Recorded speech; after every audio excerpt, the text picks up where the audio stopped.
السلام علیکم ورحمۃ اللہ وبرکاتہ۔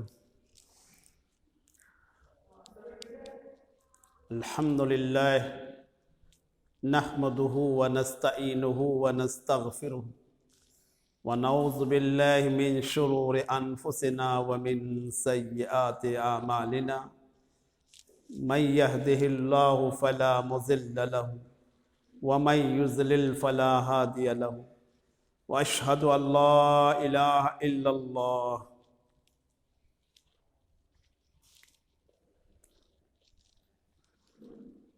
رب اشرح لی صدری ویسر لی امری واحلل عقدۃ من لسانی یفقہوا قولی۔ رب زدنی علما رب زدنی علما اللہم رب زدنی علما۔ عزیز طلبہ، ناظرین، آج کا یہ پہلا محاضرہ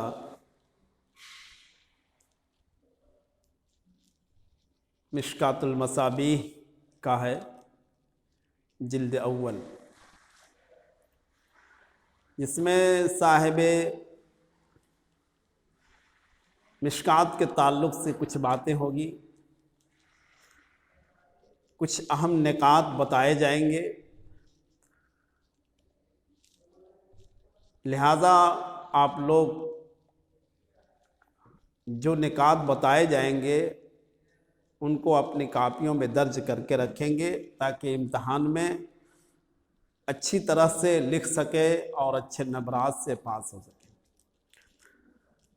عزیز طلبہ، صاحب مصنف نے مختصر انداز میں خطبہ کے ساتھ اللہ کی حمد و ثنا کے ساتھ اس کے آغاز کیا ہے۔ مصنف نے اللہ کی تعریف کی ہے کہ الحمدللہ، تمام تعریف اللہ کے لیے ہے، ہم اس کی تعریف کرتے ہیں اور اس سے مدد طلب کرتے ہیں اور اسی سے مغفرت کی دعا کرتے ہیں، اور ہم اللہ کے اپنے نفسوں کے شر، ہم اللہ سے اپنے نفسوں کی شر اور برے اعمال سے پناہ طلب کرتے ہیں۔ اللہ تعالیٰ جس کو ہدایت عطا فرمائے اس کو کوئی گمراہ کرنے والا نہیں، اور جس کو وہ گمراہ کر دے اس کو کوئی ہدایت دینے والا نہیں۔ اور میں اس بات کی گواہی دیتا ہوں کہ صرف ایک اللہ ہی معبود برحق ہے۔ اس طرح صاحب مصنف نے اللہ کی تعریف حمد و ثنا کر کے خطبہ پیش کر کے اور احادیث کی شروعات کیا ہے۔ پھر مقدمہ جو ہے، مقدمات کے تعلق سے بہت ساری باتیں ہیں۔ میں سب سے پہلے اس کتاب کے معنی اور مفہوم کو بتانا چاہتا ہوں۔ یہ کتاب مشکات المصابیح، مشکات کے معنی ہوتا ہے طاق، وہ طاق جو دیوار کے آر پار نہ ہو، یعنی دیوار کے دوسرے جانب سے دیوار بند ہو اور پہلی جانب سے کھلا ہو، اس طاق کو مشکات کہتے ہیں۔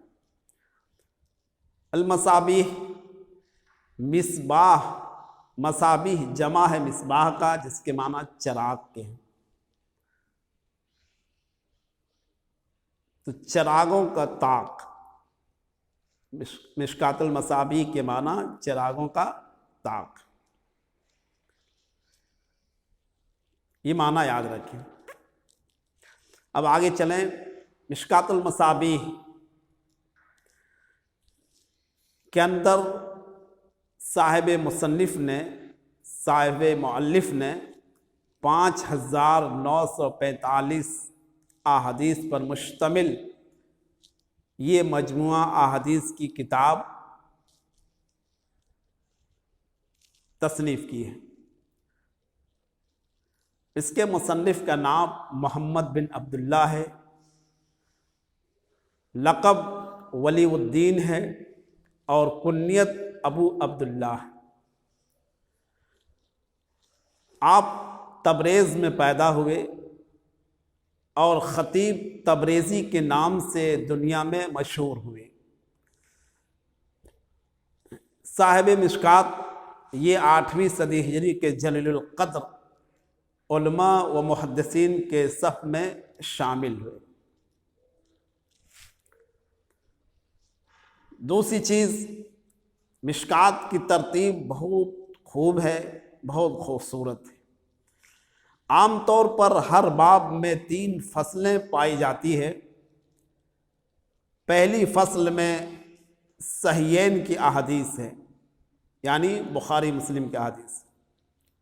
دوسری فصل میں سنن کی احادیث ہیں، اور تیسری فصل میں باب سے تعلق رکھنے والی مزید احادیث درج کی گئی ہے، جن میں صحیح اور ضعیف بھی احادیث ہیں۔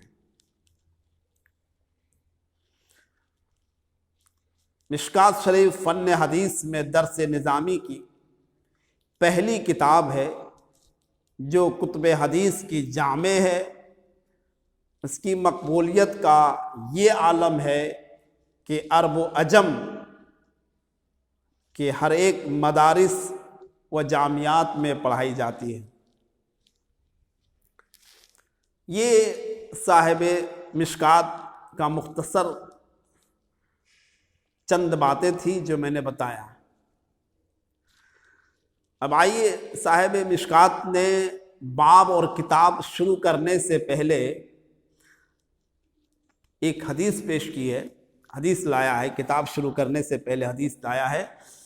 حدیث اس طرح ہے، عن عمر بن خطاب رضی اللہ تعالی عنہ قال قال رسول اللہ صلی اللہ علیہ وسلم انما الاعمال بالنیات وانما لامرئ ما نوى فمن كان هجرته الى الله ورسوله فهجرته الى الله ورسوله ومن كان هجرته الى دنيا يصيبها وامرأة يتزوجها فهجرته الى ما هاجر اليه متفق علیہ۔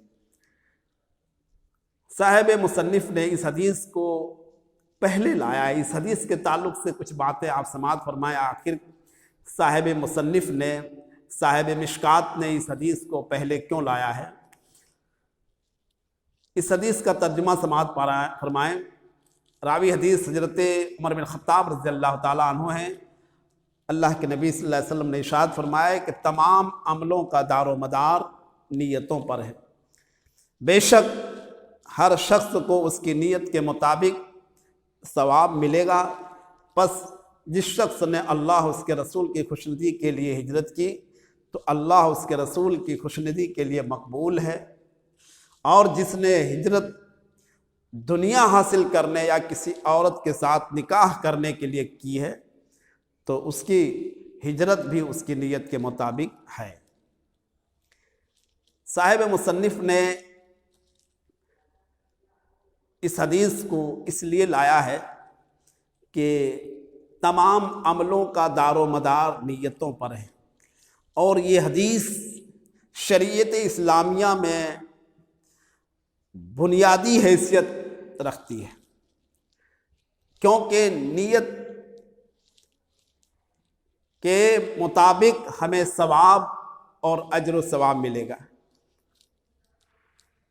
تو صاحب مصنف نے اپنی نیت کا اظہار عمل کے ساتھ کیا ہے، اور نیت کے حساب سے اللہ تعالیٰ اس کی مقبولیت، اس کی شہرت کا اظہار کرتا ہے۔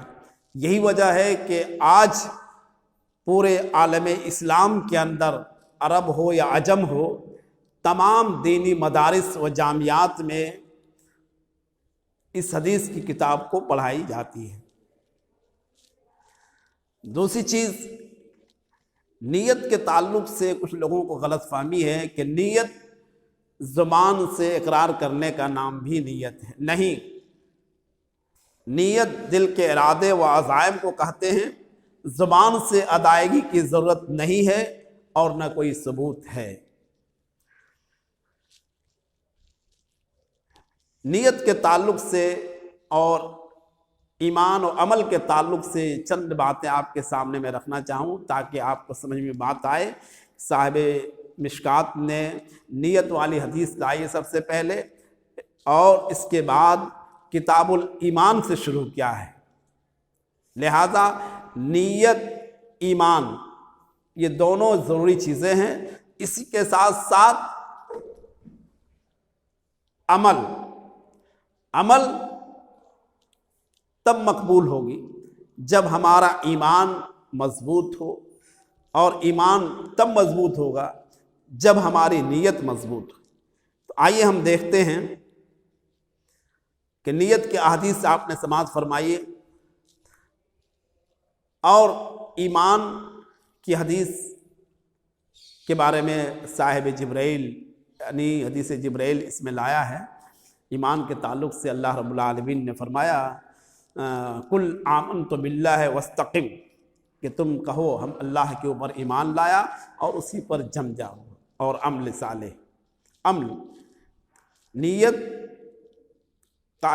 نیت میں اخلاص کا ہونا ضروری ہے، اور ایمان، خلوص ایمان ہونا ضروری ہے، اور عمل سنت کے مطابق ہونا ضروری ہے۔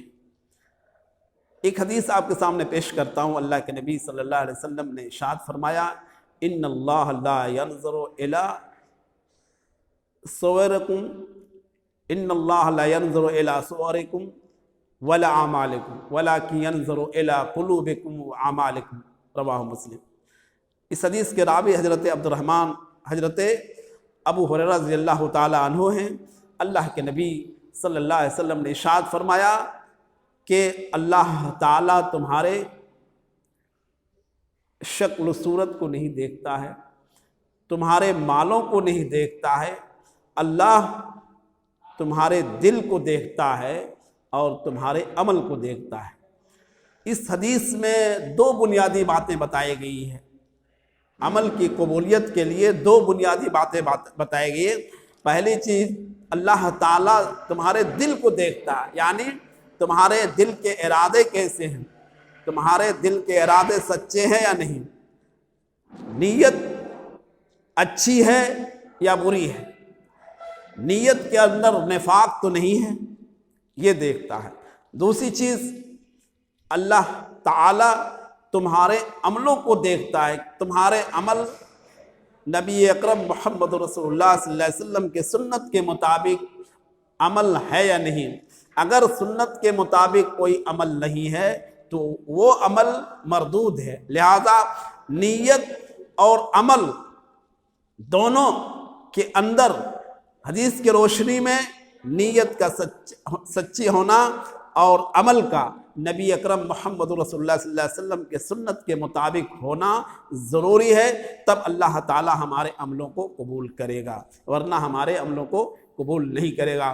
لہذا صاحب مشکات نے سب سے پہلی حدیث کتاب شروع کرنے سے پہلے نیت والی حدیث اسی نیت سے لایا کہ ہمارے نیت کے اندر یہ اخلاص ہے کہ ہم اس کتاب کو اللہ کی رضا جوئی کے لیے، اللہ کی خوشنودی کے لیے اور اللہ کے دین کو دنیا میں نشر و اشاعت کے لیے اس حدیث کا مجمع کو اکٹھا کیا یا اکٹھا کر رہے ہیں۔ اسی طرح امام المحدثین محمد بن اسماعیل بخاری رحمۃ اللہ علیہ نے اپنی حدیث میں سب سے پہلے اسی حدیث کو لایا، انما الاعمال بالنیات۔ وہاں بھی امیر المحدثین محمد بن اسماعیل رحمۃ اللہ علیہ نے اپنی نیت کا اظہار عمل سے کیا ہے، جس کے وجہ سے اللہ تعالیٰ نے اس عمل کو اللہ تعالیٰ نے اتنا مقبول کیا ہے، اتنا شرف قبولیت عطا فرمایا ہے کہ پوری دنیا میں کتاب اللہ کے بعد سب سے ممتاز کتاب، احادیث کی سب سے افضل کتاب، سب سے مقدر اور صحیح کتاب بخاری شریف مانی جاتی ہے۔ لہذا کسی بھی عمل کے اوپر نیت کا ہونا ضروری ہے۔ عزیز طلبہ، اس کتاب کو میں آگے بڑھانے سے پہلے یہ کہہ دینا مناسب سمجھتا ہوں کہ جو باتیں ابھی ہوئی مختصر انداز میں ان باتوں کو آپ یاد رکھیں گے اور پھر اس کتاب الایمان سے انشاءاللہ آگے شروع کیا جائے گا۔ اللہ سے دعا کرتا ہوں کہ اللہ تعالی ہمیں قرآن و حدیث پر عمل کی توفیق دے، اور حدیث کی کتابوں کو پڑھنے کے ساتھ ساتھ ہمیں اس پر عمل پیرا ہونے کی توفیق عطا فرمائے، اور ان احادیث کو لوگوں تک پہنچانے کی بھی ہمیں توفیق دے۔ عزیز طلبہ، یہ آپ کا مختصر درس تھا جو میں نے آپ کے سامنے پیش کیا۔ اللہ سے دعا ہے کہ اللہ تعالی ہم تمام مسلمانوں کو نیک سمجھ عطا فرمائے، جب تک زندہ رکھے اسلام پر، اور خاتمہ ہو ایمان کی حالت میں۔ السلام علیکم ورحمۃ اللہ وبرکاتہ۔